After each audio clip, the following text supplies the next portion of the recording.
বিৰহ ধ্যানৰ গুণে গুচিলে কতে তীক্ষণে মনৰ বা অনাপাছে যত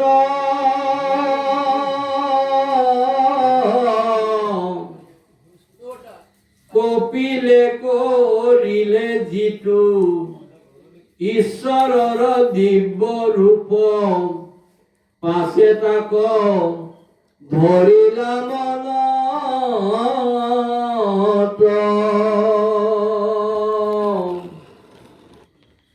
সহজে পখনমুখ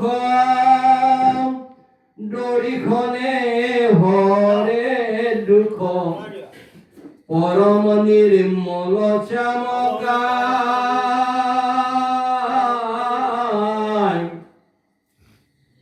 অংগছয় ৰুচিকৰ মদনৰ দৰ্পহৰ যাৰ উপ মাৰ ঠাই নাই।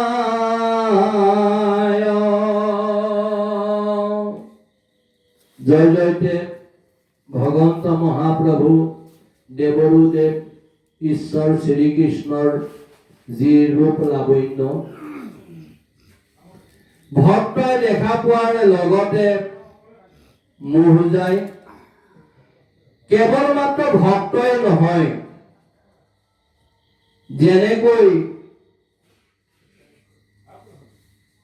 কৌৰৱ পাণ্ডৱৰ যি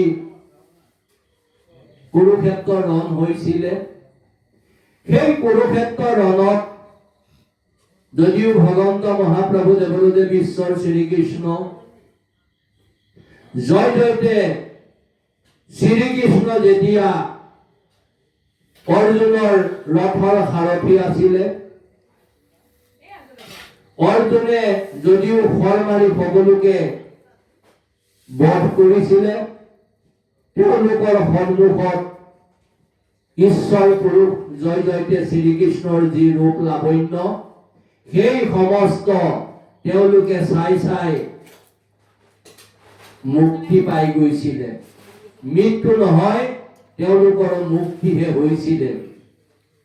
তেনেকৈ তদ্ৰূপ ঈশ্বৰৰ যি চতুৰ্বিংশতি অৱতাৰত যি বিশেষকৈ মুখ্য অৱতাৰ মৎস্য কুৰ্ম নৰসিংহ বামন পৰশুৰাম হলিৰাম বৰাহ শ্ৰীৰাম বুদ্ধ কলকি আদি ইত্যাদি এই সমস্ত যি অৱতাৰ হৈছিলে, সমস্ত অৱতাৰতে ঈশ্বৰৰ যি ৰূপ লাৱণ্য সেই সকলোখিনি বিশেষকৈ ভকতে দেখাৰ লগে লগে ভক্তি ভাৱ উপজিছিলে। তেনেকৈ এই কপিল অৱতাৰতো সেইখিনি সৌভাগ্য হৈছিলে। যেনেকৈ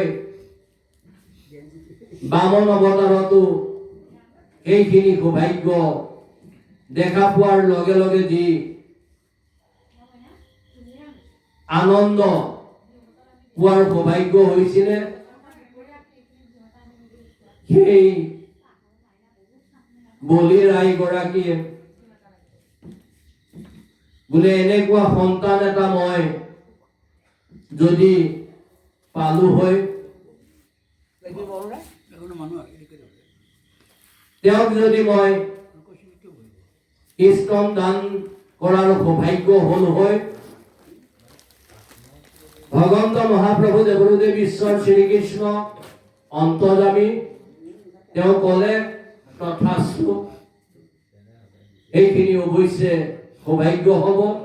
আৰু তেতিয়া বলি চলনৰ পিছত তিনিপদ ভূমিলৈ বলিক যেতিয়া পাতাললৈ পঠিওৱাৰ অৱস্থা কৰিলে, 2 পদ ভূমি দিয়াৰ পিছত আৰু 3য় পদ দিবলৈ স্থান নাইকিয়া কৰি দিলে।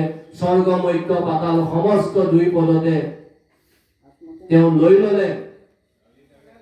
সেই অৱস্থাখিনি দেখি আইগৰাকীয়ে মনতে ভাবিলে, এনেকুৱা যদি পুত্ৰ মই পালো হয়, বিষ খুৱাই মাৰিলো হয়, আৰু অন্তত আমি ভগৱন্ত ঈশ্বৰ পুৰুষে বোলে সেইখিনিও তোমাৰ সৌভাগ্য হ'ব তথাস্তু বুলি যি সৌভাগ্য কৰিলে, আৰু সেইখিনি কাৰণে পুতনা হৈ ঈশ্বৰ শ্ৰীকৃষ্ণক শিশু কালতে কালকোট বিষ খুৱাই মাৰিব আহিছিলে।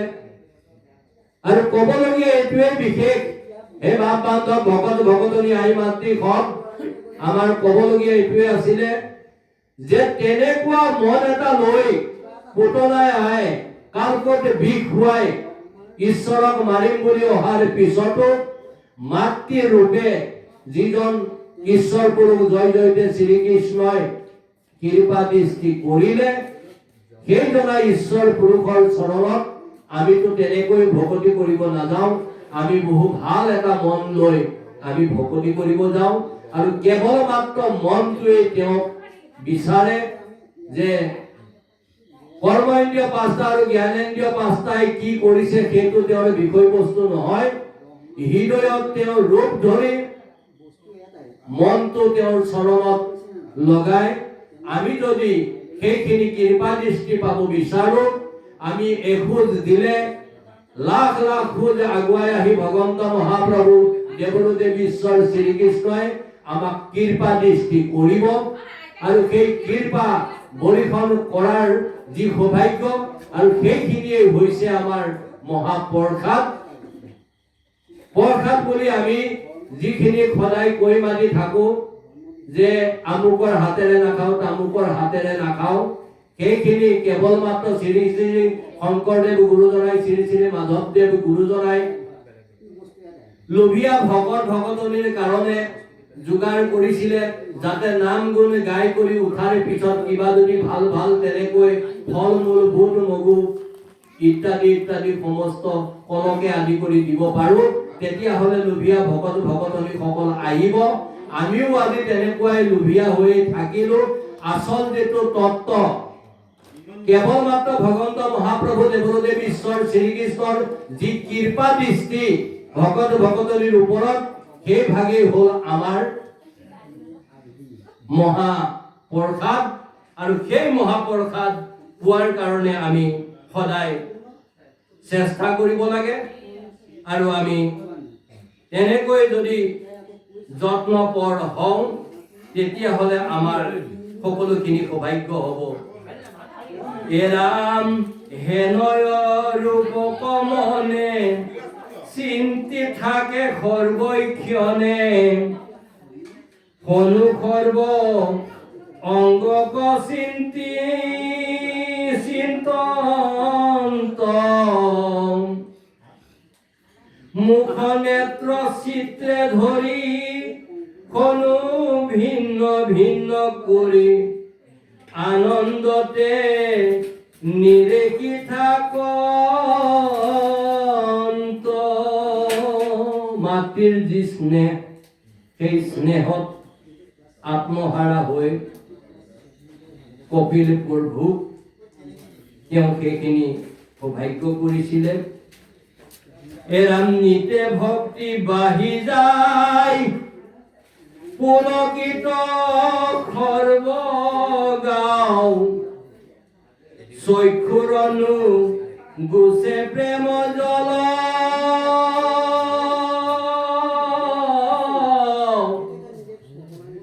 আনন্দ সাগৰে সতী মজিয়া থাকন্তয়াতি, বাহিলে ক বৈৰাগ্য পবল। কেনেকৈ এই মায়াময় সংসাৰখনৰ পৰা বৈৰাগ্য পাব পাৰি, এই কপিল দেৱহূতিৰ আইগৰাকীৰ যি আমাৰ বৈকুণ্ঠৰ কল্পতৰু শ্ৰীমদ ভাগৱত শাস্ত্ৰ মহাপুৰাণে জ্ঞান যজ্ঞৰ জৰিয়তে পদচন্দই আমাক যিখিনি সৌভাগ্য কৰিছে, সেই সৌভাগ্যৰ জৰিয়তে আমি সেইখিনি পোৱাৰ সৌভাগ্য হৈছে। ভগৱন্ত মহাপ্ৰভু দেৱদেৱ ঈশ্বৰ শ্ৰীকৃষ্ণ তেওঁৰে অভয়ৰূপ ৰাতল যুগল দুখানি শ্ৰী চৰণ পাদ পদ্মত আমি যিখিনি সুদীৰ্ঘ ভকতি কৰি ৰাগত নহয় অনুৰাগত আমি যদি অশ্ৰু অঞ্জলি দিব পাৰো, সেই একো টোপাল অশ্ৰু অঞ্জলিৰ বিনিময়ত ভগৱন্ত মহাপ্ৰভু দেৱদেৱ ঈশ্বৰ শ্ৰীকৃষ্ণই জয় জয়তে শ্ৰীকৃষ্ণই আমাক সাগৰ সদৃশ আনন্দ দিব। কিয়নো তেওঁ কৰুণাময়, কৰুণাৰ সাগৰ। ঈশ্বৰ পুৰুষ দয়াময়, তেওঁ দয়াৰ সাগৰ। তেওঁ কৃপাময়, কৃপাৰ সাগৰ। সতৰজতলত তিনি গুণৰ ওপৰত যিজন নিৰ্গুণ, সেই নিৰ্গুণ ঈশ্বৰে আমাক যিখিনি সৌভাগ্য দিছে, কেৱল মাত্ৰ আমি তেওঁক হৃদয়ত ৰূপ ধৰি মুখত যদি তেওঁৰ নাম লওঁ, তেতিয়াহ'লে আমাৰ সকলোখিনি সৌভাগ্য হ'ব। আৰু তেনেকৈ তেওঁৰ নাম লৈ থাকোতে থাকোতে আমাৰ প্ৰবল বৈৰাগ্যৰ যি সৌভাগ্য, সেই বৈৰাগ্যৰ সৌভাগ্যখিনি হ'ব। আমি যি এই মায়াৰ সাগৰত মজি আছো, সেই মজি থকাৰ পৰা আমাৰ অৱশ্যে অকমান হলেও মুক্তি পোৱাৰ সৌভাগ্য হ'ব। আৰু সেইখিনিকে আমি ভগৱন্ত মহাপ্ৰভু দেৱদেৱ ঈশ্বৰ শ্ৰীকৃষ্ণৰ অভয়ৰূপ ৰাতল যুগল দুখানি শ্ৰী চৰণত আমি যি নবিধা ভকতি আছে, শ্ৰৱণ কীৰ্তন, অৰ্চন বন্দন, স্মৰণ, দাস্য সাক্ষ্য, আত্মনিবেদন আৰু পাদসেৱন, এই আত্মনিবেদনৰ জৰিয়তে আমি এই সকলোখিনি সৌভাগ্য কৰিব পাৰিম। আৰু আত্মনিবেদন ভাগ এনেকুৱা যে যেনেকৈ আমি যদি এভাগ উপমা লওঁ, যে দুজনী গাই পুহি থকা হৈছিলে, সেই গাই দুজনীক আমি ৰাতিপুৱা গোহালিৰ পৰা লৈ গৈ এৰাল দিছিলো, লৰাই দিছিলো, পানী খুৱাইছিলো, দানা খুৱাইছিলো, চাপৰ খুৱাইছিলো, আকৌ গধূলি লৈ আহি বান্ধিছিলো। এনেকৈ কৰি এই সকলোখিনি কৰি থকাৰ পিছত এই সকলোখিনি আমাৰ কৰ্তব্যত পৰিণত হৈ গৈছিলে। আৰু যিদিনা সেই গাইজনী ধৰি লওক ইয়াৰ পৰা আমি লৈ গৈ জাগিৰোডত বিকি দিলো, জাগিৰোডত তেতিয়াই বিকি থৈ আহিলো। তাৰ পিছত আৰু গাইজনীৰ এই যি গোহালিৰ পৰা উলিয়াই দিয়া, এৰাল দিয়া, লৰাই দিয়া, পানী খুওৱা,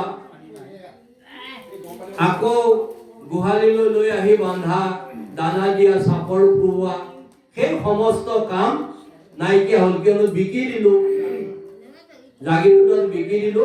তাৰ পিছত আৰু সেই কামবিলাক আমাৰ যেনেকৈ নাইকিয়া হৈ গ'ল, তদ্ৰূপ আমিও যদি জয় জয়তে ভগৱন্ত মহাপ্ৰভু দেৱদেৱ ঈশ্বৰ শ্ৰীকৃষ্ণৰ অভয়ৰূপ ৰাতল যুগল দুখানি শ্ৰী চৰণ পাদ পদ্মত এই নবিধা ভকতিৰ যি শ্ৰৱণ কীৰ্তন, অৰ্চন বন্দন, দাস্য সাক্ষ্য, পাদসেৱন, আত্মনিবেদন, বিশেষকৈ সেই ভাগ যদি কৰো, তেতিয়াহ'লে আমাৰ আৰু কৰিব লগা বৰ বিশেষ একো নাথাকে। যি কৰিব কেৱল মাত্ৰ ভগৱন্ত মহাপ্ৰভু দেৱদেৱী ঈশ্বৰ শ্ৰীকৃষ্ণই কৰিব। আমি কেৱল মাত্ৰ তেওঁৰ চৰণত অটল বিশ্বাস ৰাখি আমি তেওঁৰ চৰণত ঘূৰি ভকতি কৰিলে আমাৰ সকলো সমস্ত হৈ যাব। হে বাপ দাদা ভকতে ভকতনী আই মাতৃ হওক, সৎ সংগত আহি যেনেকৈ আজি আমাৰ এই সকলোখিনি সৌভাগ্য হৈছে, এই সৌভাগ্যখিনি কোটি কোটি জন্মৰ সুফল থাকিলেহে এই সৌভাগ্যখিনি হয়। যেনেকৈ আমাৰ মাননীয় ভদ্ৰেশ্বৰ বৰুৱাদেৱৰ যি এটা মন, হৃদয়ত তেওঁ ভগৱন্ত মহাপ্ৰভু দেৱদেৱ ঈশ্বৰ জয় জয়তে শ্ৰীকৃষ্ণই এনেকৈ বৈকুণ্ঠৰ কল্পতৰু শ্ৰীমদ ভাগৱত শাস্ত্ৰ মহাপুৰাণে জ্ঞানযজ্ঞৰ দ্বিতীয় বৈকুণ্ঠপুৰী তেওঁৰ গৃহভাগ কৰাৰ ইচ্ছা কৰিলে। ভকত ভকতনী সকলোকে আনি পদৰ ধুলালো আৰু সৌভাগ্য কৰিলে। তাৰ কাৰণে ভগৱন্ত মহাপ্ৰভু দেৱদেৱ ঈশ্বৰ শ্ৰীকৃষ্ণৰ অভয়ৰণ ৰাতল যুগল দুখানি শ্ৰী চৰণত আমি এই ব্যাসৰ আসনৰ পৰা ভক্তি ভৰা সেৱা যাচিছো। তেওঁলোকৰ ঘৰখনৰ সপৰিয়ালকে ইষ্ট কুটুম্ব আদি কৰি সকলোটিকে ঈশ্বৰ পুৰুষে কৃপা দৃষ্টি পৰীক্ষণ কৰক। আৰু তেনেকৈ তেওঁৰে জীয়াৰী কৃষ্ণা আইগৰাকীয়ে আমাৰ নিচিনা এজন নিঃকিনক লৈ আহি এই ব্যাসৰ আসনত উপবিষ্ট কৰোৱাই ভগৱন্ত মহাপ্ৰভু দেৱদেৱ ঈশ্বৰ শ্ৰীকৃষ্ণৰ নাম গুণ চৰিত্ৰ লীলাৰাদিৰ শ্ৰৱণ কীৰ্তন যপ কীৰ্তন লীলা কীৰ্তন কৰাৰ সৌভাগ্য কৰালে। আমি ইয়াৰ যোগ্য নহয়, তৎসত্ত্বেও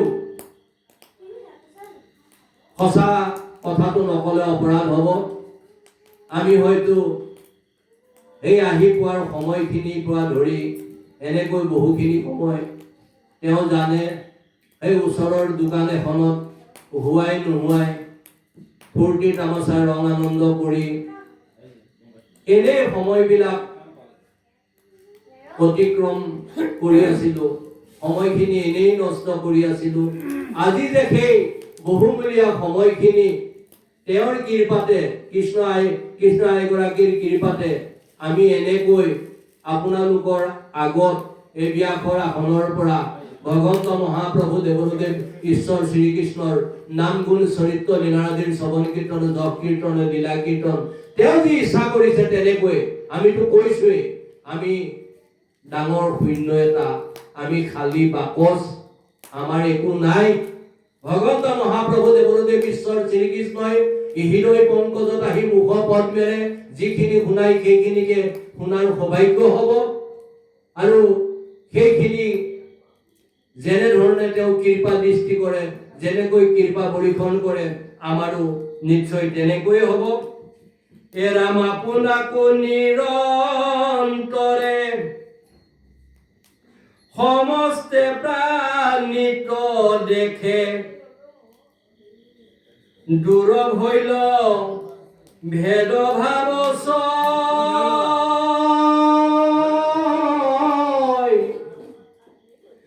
জীৱৰ আশ্ৰয় যিটো ব্ৰহ্মৰূপী ভগৱন্ত তান্ত্ৰমতী নিমিজিল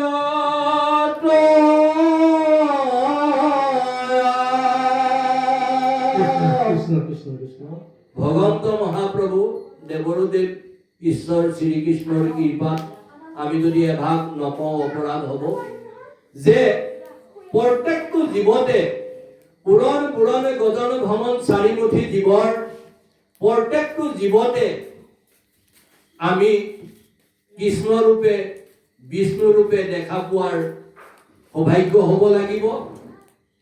আৰু সেইখিনি যদি নহয় তেতিয়াহ'লে পুৰণ পুৰণে গজন ভ্ৰমণ চাৰিমুঠি জীৱত আমি যদি বিষ্ণু ৰূপে কৃষ্ণৰূপে দেখা পোৱাৰ সৌভাগ্য নহয়, তেতিয়াহ'লে আমি দেৱতাৰো দুৰ্লভ মনুষ্য জন্ম ধৰাটো সাৰ্থক নহ'ল বুলিয়ে ভাবিব লাগিব।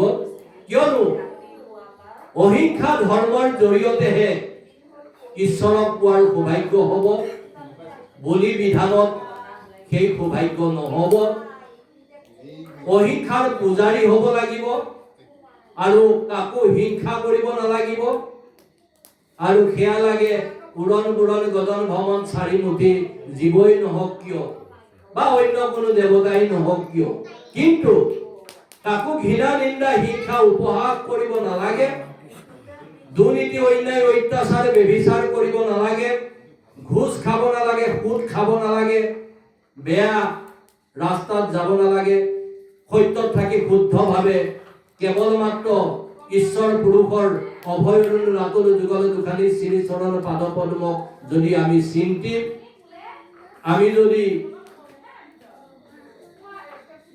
যি ভগৱন্ত মহাপ্ৰভু দেৱৰুদেৱ ঈশ্বৰ শ্ৰীকৃষ্ণৰ চৰণত সুদৃঢ় ভকতি কৰি আমি মুকুতি পোৱাৰ চেষ্টাখিনি কৰিলে, আমি কাটি মাৰি কাকো নাখালে, তেতিয়াহ'লেহে আমাৰ প্ৰকৃত বা পবিত্ৰ ধৰ্ম কৰাৰ